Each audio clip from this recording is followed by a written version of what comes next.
አባ ኢሳያስ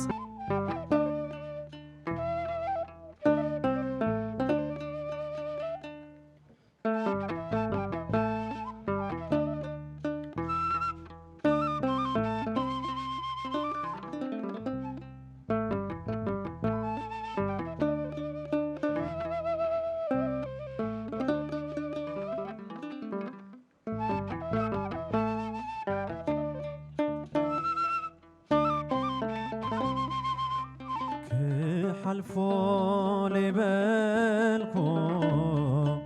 نقالت حالفة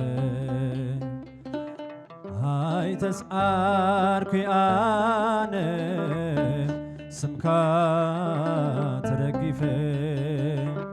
هاي تسعاركي أنا سمكا ترقفة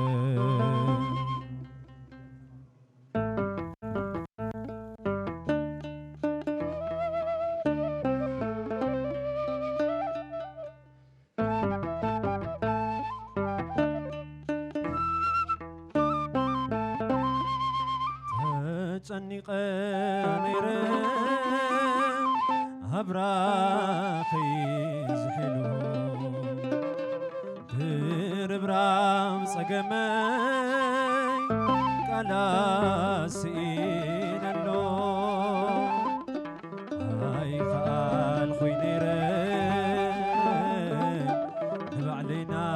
ዚዘ ንኣይ ተስዓርኩ سمكا حزه كحلفو لبالكو نقات حالفه هاي تسعاركو يانا سمكا تلقفه هاي تسعاركو يانا سمكا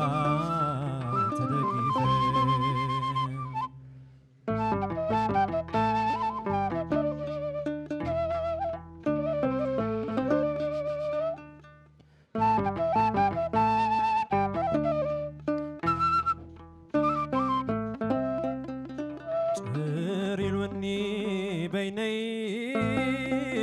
سبلي باللوبتا هاي سبسبون السخان سبلي خنخا قويتا شمباكو مركوزي سبربرا بيلي اسك الخات خلخو توينقله كي حلفو لبالكو نقالت حالفه هاي تسعاركو يانا سمكا تدقفه هاي تسعاركو يانا سمكا تدقفه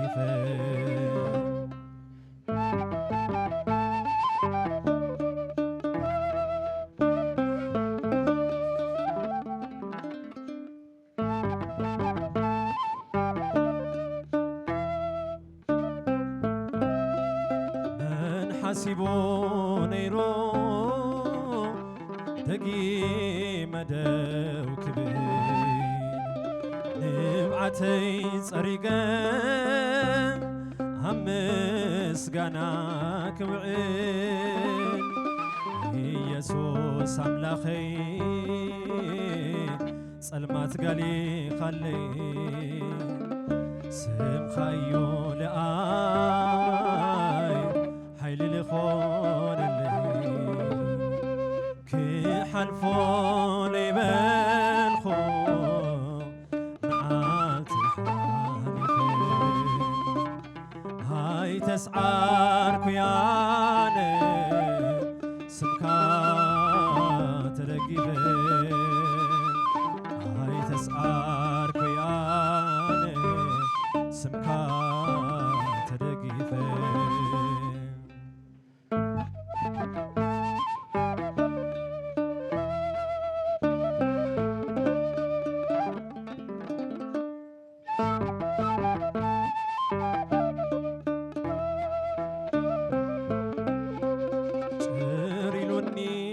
በይነይ ሰብለይ ብሎ ቦታ ናይ ሰብሰቡ ንስኻ ሰብሊ ኾንኻ ጎይታ ሽምባቆ ምርኩዘይ ስብርብር ኣቢለ መስቀልኻ ተኸልኹ እንቶይ ነቒለ ክሓልፎ ለይበልኩ መዓልቲ ሓሊፈ ኣይተስዓርኩ ያነ ስምካ ተደጊፈ ኣይተስዓርኩ ያነ ስምካ ተደጊፈ ክሓልፎ ለይበልኩ መዓልቲ ሓሊፈ ኣይተስዓርኩ ያነ ስምካ ተደጊፈ ኣይተስዓርኩ ያነ ስምካ ተደጊፈ ብፁዓን እስክበሉ እሙንቱ አግብርት እለ ይጸንሑ እግዚኦሙ እስከ ይአቱ እምከብካብ ጎይቶም ካብቲ ዝኸዶ መርዓስ ካዕ ዝምለስ ተጊሆም ነቂሖም ስርሖም እንዳሰርሑ ዝርከቡ መገልገልቲ ንኡዳን ክቡራን እዮም። እዚ ቃል ኣብ ናይ ሉቃስ ወንጌል ምዕራፍ 12 ኣብ ቁፅሪ 37 ንረኽቦ እዩ። ሎማዓንቲ ከም ቤተ ክርስቲያንና ስያሜ ኩልኩም ኣብ ቤተ ክርስቲያን ስለ ዝረፈድኩም እንታይ እንዳተባሃለ ረፊድ እስቲ ኩሉ ሓደ ዓይነት ስለ ዝኾነ ናይ ቤተ ክርስቲያን ትምህርቲ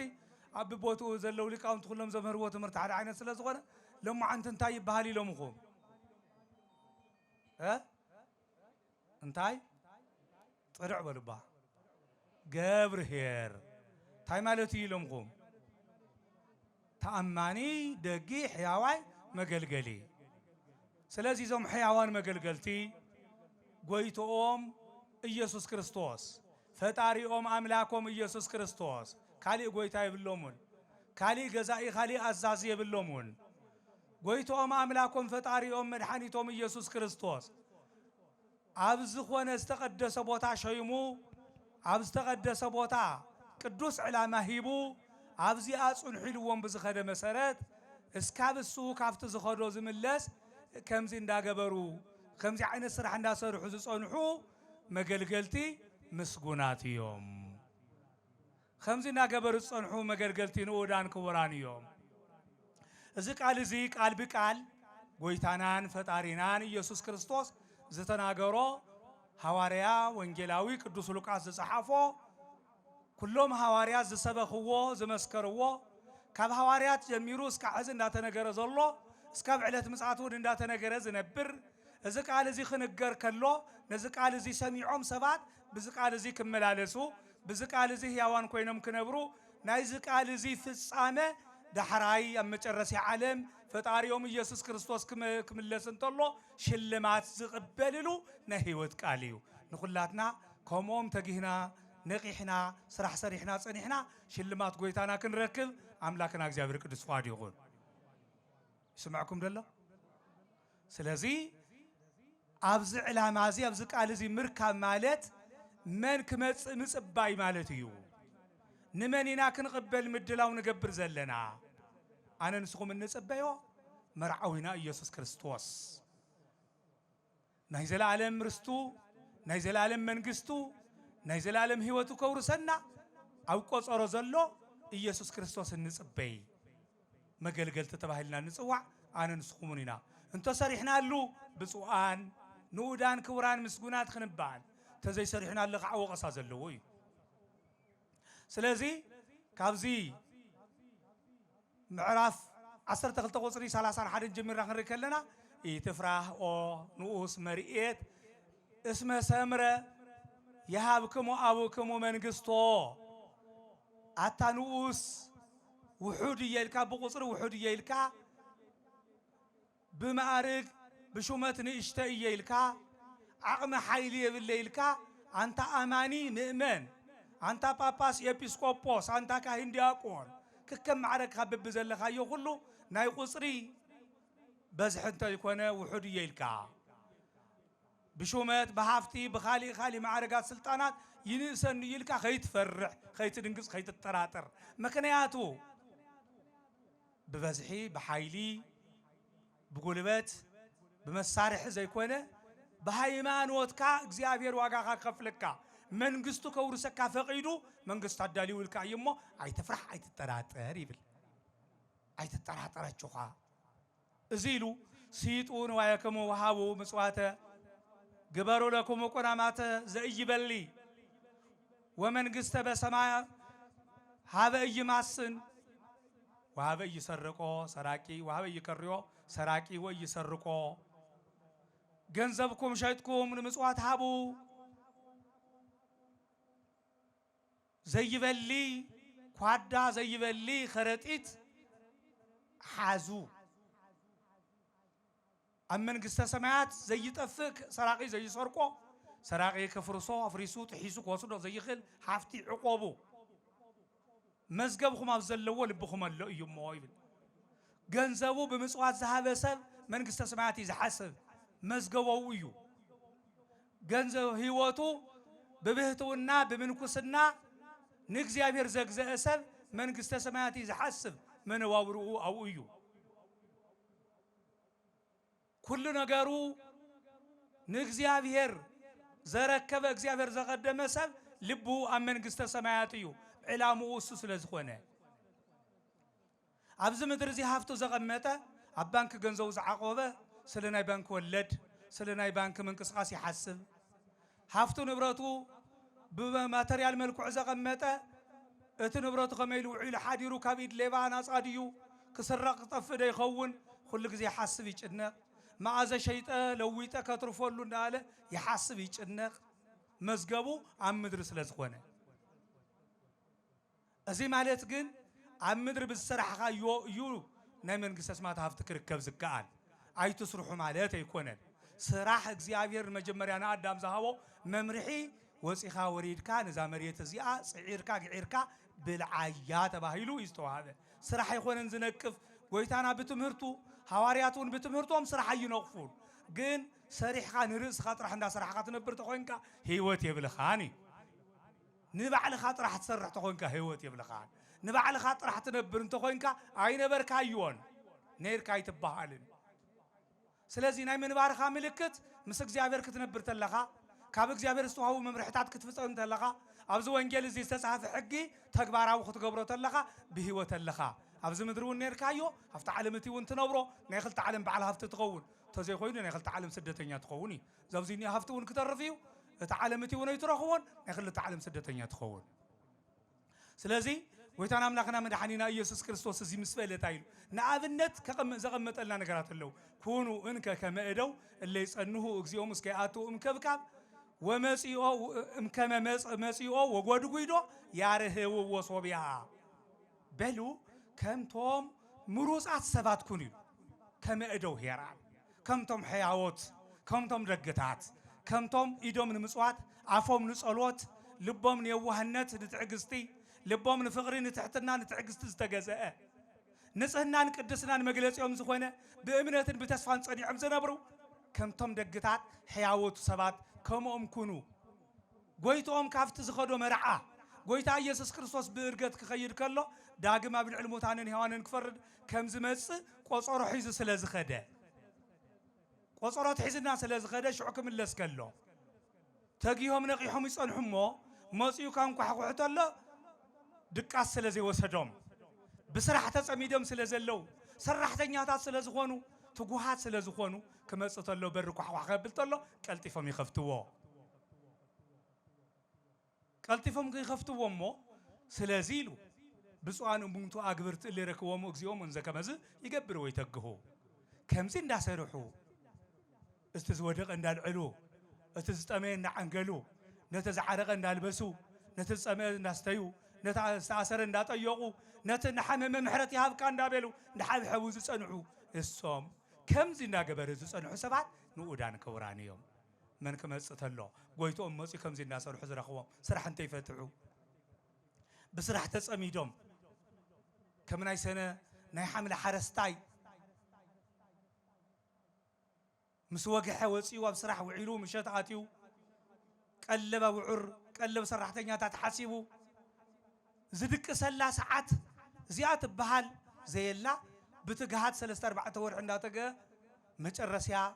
ካብ ጥቅምቲ ሕዳር ድማ ናይ ድኻሙ ናይ ጻዕሪ ውጽኢት ምህርቶ ከም ዝጽበይ ምህርቱ ከም ዝሓፍስ ምህርቱ ሓፊስ ጎተሩ ከም ዝመልእ ዓመት እስካብ ዓመት እንተይ ተጨነቀ ቀለቡን ቀለብ ካልኦትን ክኢሉ ፈጣሪው እንዳመስገነ ዝክር እንዳዘከረ አስራቱ በኩራቱ ወጽኡ ገዙ ገባ ኣብ ገዙ ጋሻ እንዳተቀበለ ከም ዝነብር ጅግና ሓረስታይ እዞም ናይ ክርስቶስ መንፈሳውያን ሓረስቶቱን ከምዚ እንዳገበሩ ጎይቶም ክረኽቦም ከሎ ምስጉናት እዮም ንኡዳን ክቡራን እዮም استبهلوا وفصيمهم كابت استبهلوا وصاي ترفات سريحهم زصنحو سبعات ጎይታና በሉቃስ በወንጌል ሉቃስ አምዕራፍ 10 ተሸዓተ ቁጽሪ ሸዓተ ከምዝ ነገርና ኩሎ ዘተአዘዝክሙ ገቢረክሙ በሉ አግብርት ጽሩአን ህነ ተስተአዘዝክሙዎ ተስርሑዎ ዝተባሃልኩም ነገራት ኩሉ ፈጽምኩም እተስተባሃልና የስተአዘዝና የኳ ገርና ነገር ግን ናይ ትሩፋት ስራሕ ተሪፍና ገና ስራሕ ፈቲዕና አንየና ስራሕ ፈቲና በሉ እዚ ናይ ትሕትና መጨረስ ያይ ናይ የዋህነት መጨረስ ያይ سريحكاي سرحكون هيبكاي هاوكون أجلجلكاي أجلجلكون صومكا صليكا أي صومكون أي صلخون يترفنيو حتى عزي بلو نسوها بهيري كدوسة بهيري قويتاي يسوع كريستوس ناتي حتيات كوجد ناتي دخام كقليل ناتي سعري كتف ناتي شخمي أرحيقو خدربي حتى عزي بلو أملاك صوم تصوم صلاة تسلي أبجيتي سمانين تسجد زرقه وقويتالني قبل علم مسكال وصيو كحسا مكرا تقبل كحسا زخافل اللي أبو علني السقة بزي عدو كندزي أكل صريحو أنا ما انتهي العللو تاينا خيه جانا أجمركون كتب لي جبا كاكن لي جبا نامالت تستوها بالنام الاختي سلازي زين داسر حزوز أن حسابات نودان كوراني يوم قويت عيسى كريستوس ونمسي وتقبلو خفيتهم مسهتوا بكبري نبز جبا موت عوسيدو أما أخلهم نايزل عالم كبرن شلماتن يتأنا قدوم أما أخلهم تقميتي أساس يومي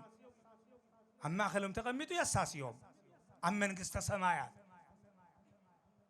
ويرفق أمو ما يكلم ويرفق ما يكلم ويكأن تحقيه ويرفق ما يكلم وينصوص ويتلعكم حقوق تعاتيقو شت أبيل تعاتيقو مالت اتتمالب زيزنا برز قبرة طلوقو كجلس تلا ينبر أما نقصت سمايات معتاق مفتاح موداق من عليلن نجار كنت مالي سكع مسكلا بالعلم مسكال زجبرة تعاطيقو زجلجل الناس تلا أخنا تسعى وعيت الصوت كبر الصو نمج الرسيا زبك سلزقنا سكع مج الرسيا زجلجل سلزقنا أما نقصت سمعت كل أخوم يكل جلجلهم يو أما أخلهم قمة يمالت بكبر أما أخلهم يقمت أما أخلهم كويني مسكن قدوس قدوس قدوس النابلو እግዚአብሔር ነው ዘውቀሰው ሁሉ ክንድ ምግቡ ክንድ خدانو ክንድ መንባብሩ ምስጋና እግዚአብሔር እዩ ስለዚያው ክነብሩ ዮም አው ማእኸሎም ኮይኑ ምስጋናኦም ተቀቢሉ ምስጋናኦም መግይዎም ክነብር እዩ ንኹላትና ነው ያብቃና ስለዚ ኣብዚ ከምዚ ዓይነት ክብሪ እዩ ዘብቆም አይኖም ቶም ኣብዚ ስራሕ እንዳሰርሑ ዝተረኸው ቶም ዘይደቀሱ ቀትሪ بسرقي بعمس بشفت بمثلال ليتي بسخران بدانسي بزموت بعفدان زي ترخبو كابزي زتفليو وقحن كيدان مشين قربان اندابلو نبيت كريستيان زمل علسو اقرون بيت كريستيان كام مرقاس زي تحكي زي تقتبه ايدوم نمسوات كل زي تزرقحه ازيوم نودان كوران يوم مسكناتيو كم عايلوم سلازرخبوم تقويتهم كمصطلو واقاك خفل السيت كهب نايدخامهم حساب صبصابهم كهبهم كمصنتلو ازي زبلنا قويتانا يسوع كريستوس مو نسكم بزي جمتكم وبزي طرطركم ساعات سلازمص بخاليتي بسالسيتي ساعات وينا مشى ساعات 3 دي وينا ليت فرق ليت دي ويك ساعات 9 دي وي 10 تخلته بزمص يتفلطوا نمو تداليكم صنحوا ابزا سرح زي تتصميدكم صنحوا إلو ويتانا أملاكنا مدحنينا يسوع كريستوس لما أنتي بتوم جنزب كنقدو هبوهم حمشت زوسد حمشت أربعة خلت زوسد أربعة غيرو ما تريفهم عربي حمم سيوم بزيكا اتهوكو يتسنف اتورنيا اتزي سمسم زهب اتنايقويتو سم زسلمه زي زرع خيو تعصر زي بتن خيو تكبيلو نتحيا واي نتدققويتو ناي صلمه زمه تزكايدلو سمو زصلمو ورنيا زي ترأيه زي رأيه زمسكر زي سمع زارب حكيتنيا أكوي باريا أكوي مجلجلي بزي كان السو تم خلتن تاي تبعيلهم تسميعهم شلماتهم نسخة تعماني حياوي باريا مجلجلي بوحود نجار تأمين كاي خمو عبزوح نجار كشومك كايه أب حقوس جويتا خا أب سلام جويتا خا بكبر جويتا خا أتو تشلم تغمت تشوم تبعيلو صبو كاب جويتا سمع زقبو كاب جويتا كركب زقبو ناي كبر قال توهيبوهم ناي كبر بعد بيت أملاكنا እግዚአብሔር አብ ቅድሜ እንخبرሉ ስራሕ ክንሰርዕ ናይ ምስተውዓል ጸጋን ኩላትና ያዓድለና ባይሙሮና አስተውዕሎ ኣብዛ ዓለም እዚ ዘሎ ኣብ ሰማይ እውን ዘሎ ኣባህላይ ምክንያቱ ኣብ ቅድሚ بمنجست حلافنت أو منجست حلافنت يبوه تأمين استرخبسه تشلامي كالي تعرفوا أفز عالم زي خلاتكم كم تفلتوا نفعات حرستنا حرستاي موديل تبعيلهم زشلومو ناينا قادروا موديل تبعيلهم زشلوم بزحاتيهم عطريفهم نجيدهم عطريفهم حارسهم أمريتهم زشلومو مكنياتو نبعلم كوينهم نخالي وجن كتوغم ويومي نخالي وجن متقامي تعلامة سب نروس من واريك وين انت علامة نخالي وجن متقام كم غير خان خالي وجن كتكم تقل انت صريح خاي سلازي بخمزي مبال قد غويتانا يسوع كريستوس አብነት ገይሩ ዝተናገሩ ኣብዚ ምድር እዚ ከም ንሪዮ ኣብ ሰማይውን ንባዕልና ንሰርሕሞ ካብና ባዕልና ካብ ዝረኸብናዮ ሃፍቲ እግዚአብሔር እዩ ኣይኮነን ንብረትና ኣካልና ህይወትና ውና እግዚአብሔር ይብምባል ብምእማን ትሩፋት ክንሰርሕ ከለና ሽልማቱ ንዓ ብንእሽተይ ብውሑድ ነገር ተኣሚንካ ኢኻ ኣብ ጎይታ ኣብ ናይ ጎይታኻ ሓጎስ ኣብ ናይ ጎይታኻ ርስቲ ኣብ ናይ ጎይታኻ መረበት ኣብ መንግስተ ሰማያት ዕረፍ ተቐመጥ ተሾም ተሸለም ንበር ክበር يبحال እግዚአብሔር አምላክ ንዝ ጸጋ ዝየብቃና እስኪ ብደም ብንጸሊ ንስርሐሉን ስለዚህ ጎይታና አምላክና መድኃኒና ኢየሱስ ክርስቶስ ናይ መጨረሻ ቅዱስ ጴጥሮስ ታይልዎ ቅዱስ ጴጥሮስ ንጎይታን ኢየሱስ ክርስቶስ ከምዚ ሊጠይቅዎ ዝምሳሌ እዚ ንዓና ንሐዋርያት ንተምሃረ ኻዲዩስ ወይ ከዓ ንኩሉ ዓለም እዩ ይልዎ ንኩሉ ሰብ ዝምልከት ዲዩስ ንዓና ንተምሃሮ ኣብዚ ጉባኤ ንዘለና ኣብ ቅድመ ኻን ዝተረኸብና ቃልካ ተቀቢልና ንንኸይድ ንዓና ድዩ نخلو سبيو يلقتي قال قدوس بطرس قويتا يسوع كريستوس كمزيلو منو انغا واتو مغابي مؤمن وطبيب زي سيمو اغزيو لا الى كل سبع بيتو كما يحبو موسى سايمو ببغيزيو نعهم طرح ما يكون نسو كله يو استي يبزع عالم زي بمثالي خنغركامو حد بعل صقا نبرتو كم حدرولو ሰራሕተኛታቱ ኮቆጻጸረሉ ተአማናይ ሹም ገይሩ ዘሾሞ ነመን ይልክ ለባም ብልሂ አዋቂ ስነ ስርዓት ዘለዎ ትዕግስት ዘለዎ ገንዘብ ዘየሽምጦ ስስዐ ዘይብሉ ፍቅር ገንዘብ ዘይማረኾ ብጉቦ ዘይጥርጠር ገንዘብ ዝጸል ዝንዕቕ بحق إنه توم سرحتنياتا تقصاصيرو أما حديرو ببسعاتو مقبوم كهوم زخيل تأمان مقلقلي من يسكحزي من ثقاباخوميو تأمان مقلقل منيو عبنا يوغل كتكالتا شويمو نقويتو زحقوس قويتو حافتو قويتو زي سرق نتوما وزلو سرحتنياتا ببسعاتو زي مقبوم زم حديرو منيو أبيتا منقستو شويمو حزب بقنعنا بتأماني نزقلقل أبدع الحزبي عمس شفت زي يوسد سلطانه تمكي حد خازي يتكع منيو بالهت وذنيا من يزي عوش تحدارو سبات أمينهم كاب حقاو موسيهم مساخات نبري لهم قالهم هيبهم هو نتا كاب ولداس تركبا بعلت بيتو تأمانو خوينو كبرا حليو بتستعززو سرعات باصنيعو زنبر اب حدارو تأماني منيو كابليك باباس جميروس كا دياقون አብያተ ክርስቲያን በኃላፊነት ተሾይሙ ምእመናን ከቆጻጸር ከምህር ከእምን ከጥምቅ ከቁርብ ንስሐ ከእቱ በበሰዓቱ ካብ ሃይማኖት ከይወፁ ፈጣሪኦም ከይክሕዱ ንአምልኮ ተባይድ ንጣዖት ከይሰግዱ ተቆጻጺሩ ህይወቶም ንመንግስተ ሰማያት ዘብቅዕ ተአማኒ መን እዩ እዚ ሁሉ መን እዩ ዝተሾመ ኣብ ልዕሊ ኢሉ ጎይታ ኢየሱስ ክርስቶስ ቅዱስ ጴጥሮስ ጠይቕዎ ስለዚ እዚኣ ዝገብር ከምዚአን ኣብ ዘን ተአማኒነት ዘን ጸኒዑ ዝርከብ እቲ ጎይታ አሚኑ ኣብ ልዕሊ ሃፍቲ ሁሉ ኣብ ልዕሊ ንብረቱ ኣብ ልዕሊ ገጹ ሁሉ ይሾሞ የሰልጥኖ ከም ድላዩ ክውንን ይገብሮ እቲ ክፉ ባርያ ግን ጎይታ ዝመጸሉ ሰዓት ገና እዩ እንዳበለ ናይቶም ሰባት ምግቦም እናነጠቀ ምሳ ዝዋሪ ምሳ ዘማሪ አዝማሪ እንዳበልዐ እንዳሰተየ ሰባት እንደሕዘነ እናብከየ ይነብር እሞ እሳብ ዘይገመተሉ ሰዓት ጎይቱ መጺኡ ካብ ሽሞቱ ነጢቆ አውሪዱ በሉ ናይ ዘላለም ብኽያት ናይ ስኒ ቁርጥማት ሕቅምቅምታ ናብ ዘለዎ ናብ ጽኑዕ ጸልማት ወሲድኩም ኢዱን እግሩን አሲርኩም ናብ አግዕዝዎ ኢሉ የሰናብቶ ንተዘይተአመነ ንትህኩይ ንትእኩይ ንትቃል ጎይቱ ዘዕበረ ሕድሪ ጎይቱ ዝጠለመ በከምዚ ዓይነት ቅጽዓት ይቀጽዖ እግዚአብሔር አምላክ ተአማኒነትና ጉዲልና አይተአመንኩም እንተባይልና ከይፍረደና እግዚአብሔር አምላክ ይሰውረና ስለዚ እግዚአብሔር በዛ ሰዓት እዚኣ ኣብዚ ገዳም እዚ ጸዊዕና ናብዚ ክንመጽእ እንተለና ምስቶም የዋህ አቦና ብፁዕ አቦና አቡነ ኢሳያስ ምስቶም ቃሎም ዘይዓጽፉ ናቶም ቃል አኽቢሮም ቤተ ክርስቲያን እትደልዮ ዘከናውኑ ክቡራን ኣሕዋትና ከም ሊቀ ስልጣናት ብዝሓለፈ ምዘነብዚ ዘኔዋ ካብ እመምኔት ጀሚሩ እኖታት መነኮሳያት ኣብ ቤት ህንጸት ውዒልና ነርና ክቡር ሊቀ ስልጣናት ገብረ ስላሴ ሕሸ ዝመርሕዎ መንፈሳዊ ጉጅለ ማለት እዩ መንፈሳዊ ጉዕዞ ከይድና ምሳኣቶም ውዒልና ካብ ዝገርመኩም እንጂ بحق سئول እግዚአብሔር አምላክ አነ ሽዑን ዋጋና ዝሃበና መሲሉ ዝተሰምዐና ጽቡቕ ሐሴት ዘለዎ መዓልቲ ውዒልና እንታይ ማለት እዩ ንሶም ኣብ ጸልማት ነይሮም ናፍታ ናይ ብርሃን አዳራሽ ወፂኦም ኣብ ተስፋ ምቁራጽ ነይሮም ተስፋ ዝህብ ናይ እግዚአብሔር ቃል ሰሚዖም አጀኹም ጽባሕ ንግሆ እግዚአብሔር አምላክ ከፍትሕኩም እዩ ናይ ኩላትና ናይ ስጋና ናይ ነፍስና ፈታሒ እሱ ስለ ዝኾነ ክትፈትሑ ኢኹም ኢልና ጽናዕኒዕና ክንመጽእ ኣለና ፍሉይ ሓጎስ ተሰሚዕና እዚ ናይ ብፁዕ አቦና ልእኽቶ ኣብኡ ከይድና ተግበርና ለማዓንትኻ አንተዎ ምምጾም ሓበሬታ ስለ ዘይነበረና ቅድሚኦም ጸሎተ ወንጌል ጸሊና ጸኒዕና ናይ ትህትና ኣቦ ስለ ዝኾኑ ቀጽሉ ግድ የለን ንቅድሚት እምበር ንድሕሪት የለን እዮም ዝብሉና ነይሮም ሕዚ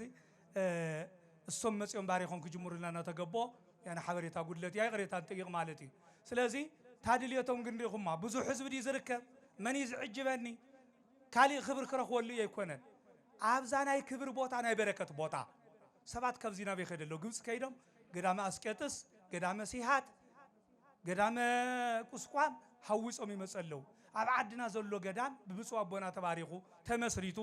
መቸም ዘየለ ነገር ዝጠፈአ ነገር ዝተረሰዐ ነገር ዘኪርካ ናቦቱ ምምላስ ናይ ብፁዕ አቦና ጸጎም እዩ እግዚአብሔር አምላክ ዝተመስገነ ይኹን በረከቶም ይብጽሐና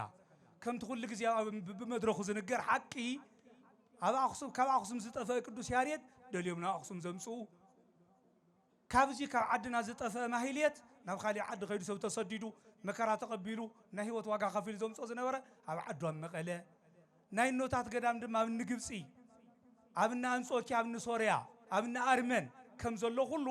ኣብ ዓድና ኣብ ትግራይ መዲናና ኣብ ርእሰ ከተማና ኣብ መቐለ ድማ እዚ መስሪቶምላ እስከ ሓደ ግዜ ብሓቂ እግዚአብሔር ዕድመን ጥዕናን ይሃበልና በረከቶም ይብጽሕና ልኩም አመስግኑልኝ ክብሪ ይሃበልይ በረከቶም ይብጽሕና ቦና ስለዚ ምዝዞን ኖታት እዚኦም ኮይኖም እቲ ዓንተዎ ናሰራሑ ዝጸንሑ ሰባት ንኡዳን ክቡራን እዮም ዝብል ቃል ንምፍጻም ዘን ኖታት እዚኦም እንታይ ገብራ ኣለዋ አረጋውያንን አረጋውያትን ናይ አእምሮ ጸጋ ዝተኻሎም ወገናትን አቦና አዶን ዘይብሎም ሐዋጺ ሓብሓቢ ተመልካቲ ዘይብሎም ድኻ ዓባይ ዝኾኑ ህፃናትን እንደዕበያ ዘለዋ እዚ እንዳሰርሑ ዝጸንሑ ሰባት ብፁዓን እዮም እዚኣ ንምርካብ እንዳሰራሕካ ምጽራሕ እያ እዚኣ ይሰርሓ ኣለዋ እዚኣ ንኽሰርሓ ድማ እዚ ቦታ እዚ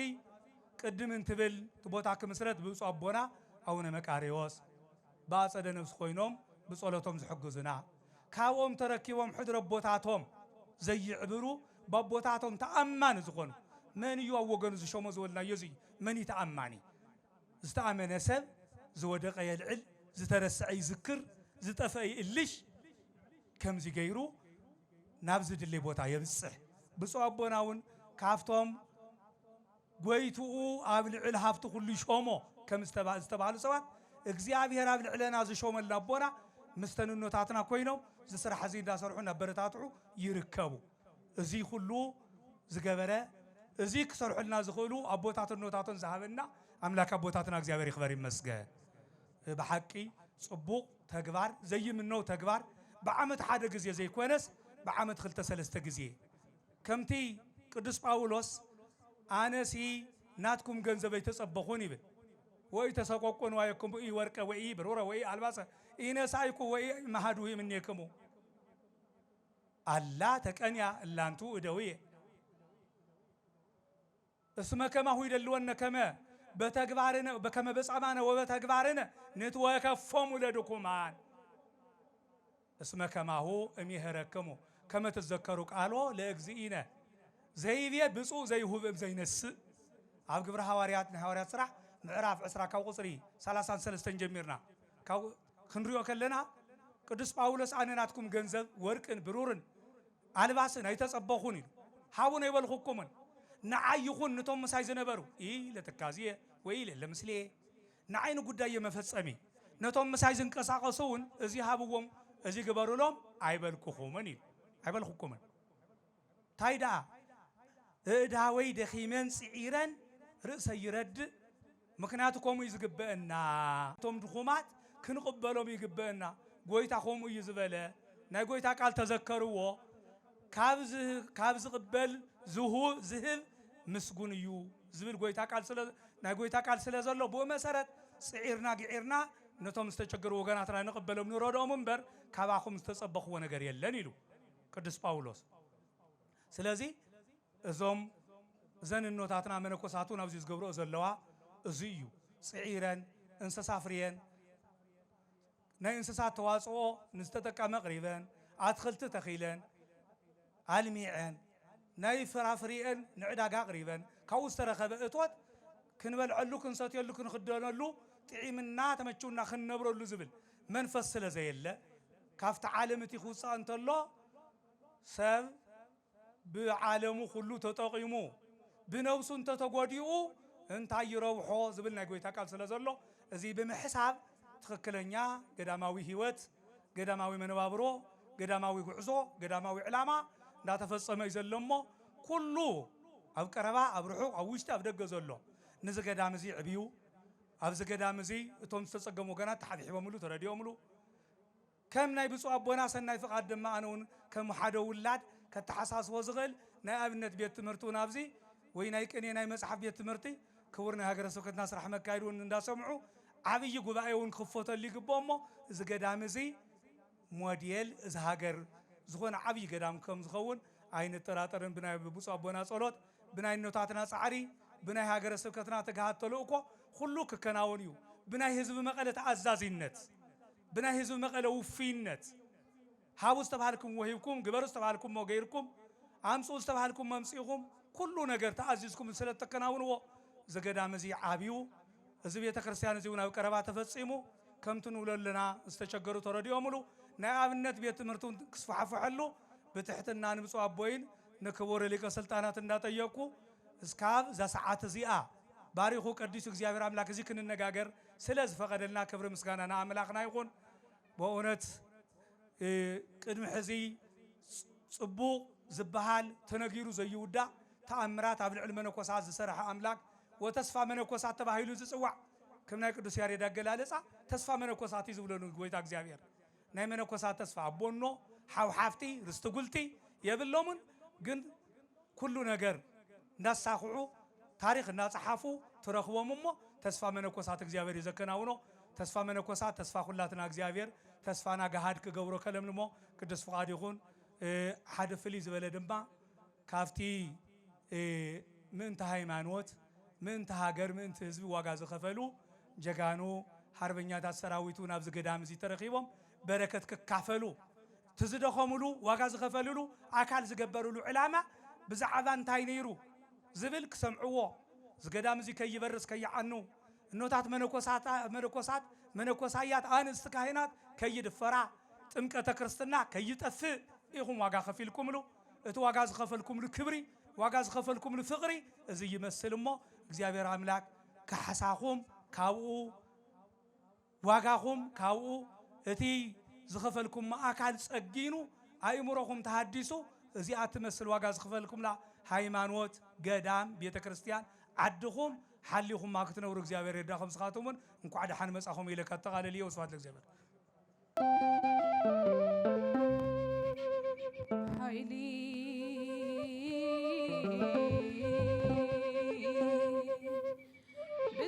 ብዝበኒ ብክርስቶስ ኽብረይ ብዝኾነ ንኹሉ ክኽእሎይ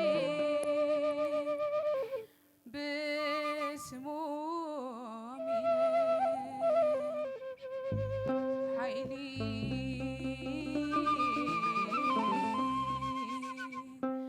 ብዝበኒ ብክርስቶስ ኽብረይ ብዝኾነ ንኹሉ ክኽእሎይ ብስሙ አሚነ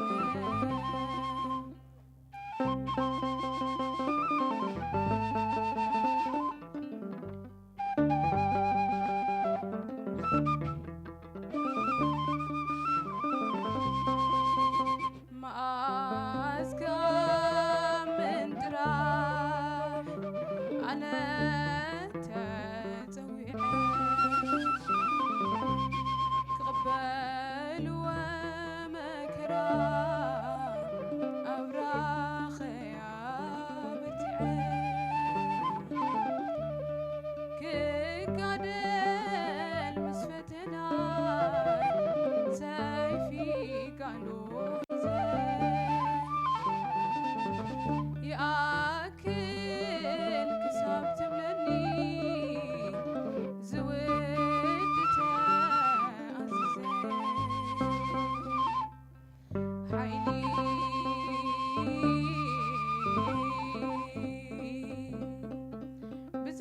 بزباني بكريستوس خبري بزخونة نخلو كخلوي باسمو عمينا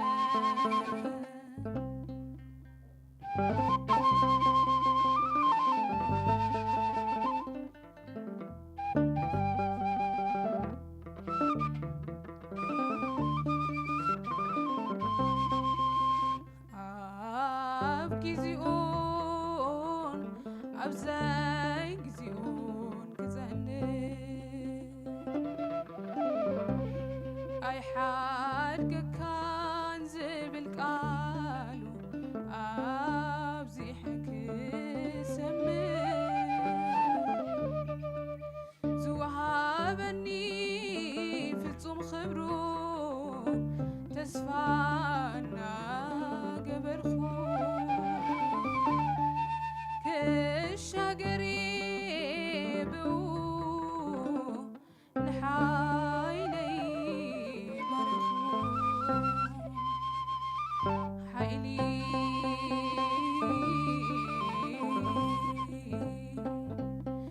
ብዝበኒ ብክርስቶስ ኽብረይ ብዝኾነ ንኹሉ ክኽእሎይ ብስሙ አሚነ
بزهبني بكريستوس